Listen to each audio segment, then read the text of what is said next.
Baiklah, Assalamualaikum warahmatullahi wabarakatuh. Perkenalkan nama saya Rifki Muhammad Ramadan dengan NIM T1 akan mempresentasikan PPA pasal 23 dan PPA pasal 26 dari mata kuliah perpajakan 2 dengan dosen pengampu Bapak Wirmeka Putra dan Ibu Restu Harin Anissa.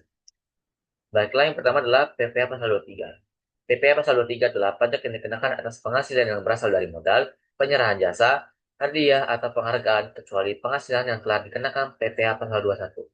Pajak ini dipotong oleh pihak yang memberikan penghasilan kepada penerima penghasilan. Yang dikenakan pemotongan PPA pasal 23 adalah wajib pajak dalam negeri atau bentuk usaha tetap yang menerima atau memperoleh penghasilan dari modal, penyerahan jasa, atau penyelenggara kegiatan selain penghasilan yang telah dipotong PPA pasal 21. Pemotong PPA pasal 23 adalah pihak-pihak yang membayarkan penghasilan yang terdiri dari atas: satu, badan pemerintah. Kedua, subjek pajak badan dalam negeri. Yang ketiga, penyelenggara kegiatan. Yang keempat, bentuk usaha tetap. Yang kelima, perwakilan perusahaan luar negeri lainnya. Dan yang keenam adalah orang pribadi sebagai wajib pajak dalam negeri yang telah mendapatkan penunjukan dari Direktur Jenderal Pajak untuk memotong pajak PPA pasal 23. Objek pemotongan PPA pasal 23, penghasilan yang telah dipotong PPA pasal 23 meliputi: yang pertama adalah dividen, termasuk dividen dari perusahaan asuransi kepada pemegang polis dan pembagian sisa hasil usaha koperasi. Yang kedua adalah bunga, termasuk premium, diskonto, dan imbalan atas jaminan pengembalian utang. Yang ketiga adalah royalti. Dan yang keempat adalah hadiah, penghargaan, bonus, dan sejenisnya selain yang telah dipotong PPh pasal 21. Yang kelima adalah sewa atau penghasilan atas penggunaan harta, kecuali sewa tanah dan atau bangunan. Yang keenam adalah imbalan atas jasa meliputi jasa teknik, manajemen, konstruksi, konsultan, dan jasa lainnya, lain yang telah dipotong PPh pasal 21. Tarif pemotongan PPh pasal 23, besarnya PPh pasal 23 yang dipotong diterapkan sebagai berikut. Yang pertama adalah tarif 15% dari jumlah bruto atas penghasilan berupa: A. Dividen, B. Bunga termasuk premium, diskonto, dan imbalan karena jaminan pengembalian utang. Yang C. Royalti, dan D. Hadiah, penghargaan, bonus, dan sejenisnya lain yang telah dipotong PPh pasal 21.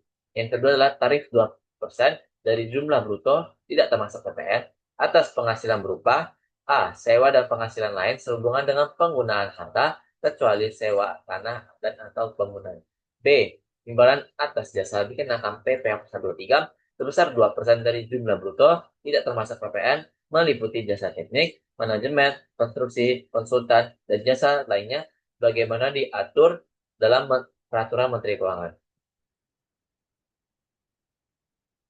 Perhitungan PPh pasal 23 atas jasa, modal, dan hadiah. A. Perhitungan PPh pasal 23 atas jasa. Perhitungannya adalah 2% kita kalikan bruto. Yang B. Perhitungan PPh pasal 23 atas modal, yaitu dividen, bunga, royalti, dan lain-lain. Perhitungannya sebesar 15% dikali bruto. Yang C. Perhitungan PPh pasal 23 atas hadiah. Perhitungannya adalah 15% kita kalikan bruto. Contohnya adalah PT Indoraya membayarkan dividen kepada CV Permata sebesar 200 juta. PPh pasal 23 dipotong adalah 15% kita kalikan dengan 200 juta. Jadi hasilnya adalah 30 juta. Baiklah, selanjutnya adalah PPh pasal 26. PPh pasal 26 adalah pajak penghasilan yang dikenakan atas penghasilan yang diterima atau diperoleh wajib pajak luar negeri, baik orang pribadi maupun badan, selain bentuk usaha tetap atas penghasilan yang berasal dari Indonesia. Pemotongan pajak berdasarkan ketentuan PPh pasal 26 wajib dilakukan oleh: pertama, badan pemerintah; yang kedua, subjek pajak dalam negeri; yang ketiga, penyelenggara kegiatan; yang keempat, bentuk usaha tetap; yang kelima, perwakilan perusahaan luar negeri lainnya; dan yang keenam adalah pembeli yang ditunjuk sebagai pemotong PPh pasal 26.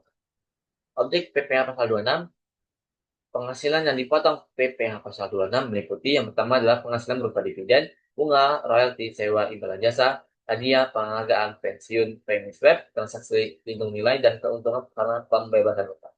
Yang kedua adalah penghasilan dari penjualan atau pengalihan harta di Indonesia seperti perhiasan mewah, berlian, emas, kendaraan bermotor, dan kapal pesiar. Yang ketiga adalah premi asuransi yang dibayarkan kepada perusahaan asuransi luar negeri. Yang keempat adalah penjualan atau pengalihan saham oleh conduit company atau special purpose company di negara tax haven yang memiliki hubungan istimewa dengan badan atau BUT di Indonesia. Yang kelima adalah penghasilan jika kena pajak dari bentuk usaha tetap di Indonesia sebesar 20%, kecuali jika penghasilan tersebut ditanamkan kembali di Indonesia sesuai ketentuan Menteri Keuangan. Tarif pajak dan penerapan. Besarnya tarif PPh pasal 26 ditetapkan sebagai berikut. Yang pertama adalah sebesar 20% dari jumlah bruto atas penghasilan berupa dividen, bunga, royalti, sewa, imbalan jasa, hadiah, penghargaan, pensiun, premi swab, transaksi lindung nilai, dan keuntungan karena pembebasan utang. Yang kedua adalah sebesar 20% dari perkiraan penghasilan neto atas penghasilan dari ketentuan besarnya penghasilan neto masing-masing. Yang ketiga adalah sebesar 20% dari perkiraan penghasilan neto atas penghasilan dari penjualan atau pengalihan saham perusahaan antara conduit company atau special purpose company. Yang keempat adalah sebesar 20% atas penghasilan kena pajak dari BUT di Indonesia, kecuali apabila penghasilan tersebut ditanamkan kembali di Indonesia sesuai ketentuan Menteri Keuangan. Contoh perhitungannya adalah Mike adalah karyawan asing pada perusahaan PT Dira Konsul. Mike bertempat tinggal kurang dari 183 hari. Mike sudah beristri dan mempunyai seorang anak. Dalam bulan April 2018, Mike memperoleh gaji sebesar 5.000 USD sebulan. Kurs yang berlaku adalah 13.500 per $1. Perhitungan PPh pasal 26 ini adalah penghasilan bruto berupa gaji sebulan yaitu 5.000 USD dikalikan dengan kurs yaitu sebesar 13.500 akan mendapatkan hasil sebesar 67.500. Dari itu kita akan pakai penerapan tarif sebesar 20% kita kalikan dengan 67.500 akan mendapatkan hasil sebesar 13.500. PPh pasal 26 atas gaji Mike bulan April 2018 adalah 13.500. Sekian dari saya. Saya akhiri. Wassalamualaikum warahmatullahi wabarakatuh.